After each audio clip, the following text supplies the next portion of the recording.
By 1990, Roger Douglas and the Labour Party had shaped the economic landscape here for 6 years. Changes had been difficult, and the Labour Party had fallen out of favour. After the 1990 election, the National Party came back into power. Another no-nonsense finance minister is appointed. She is Ruth Richardson. It's like a passing of the baton in a relay. I was able to do a sprint that he wasn't able to with the reforms.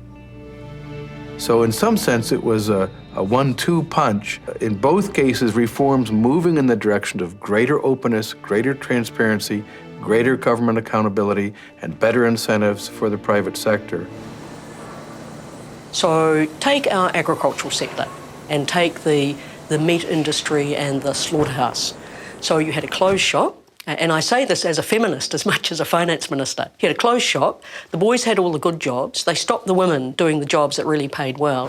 You had to belong to the union, and the union said who worked where and for what wages. There were 25,000 people working in the railways. 25,000 people only needed to be 5,000 people.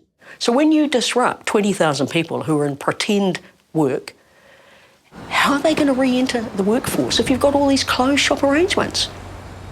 All those things was a form of privilege that helped a few people who were employed in that industry, but cost every other New Zealander, including the low income, a lot of money.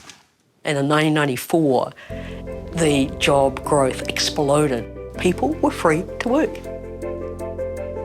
New Zealand, I think, got the combination right. They reformed the private sector and they reformed the public sector basically at the same time. New Zealand also started applying private sector accounting disciplines and transparency to the public sector. This is not the case in the vast majority of countries around the world.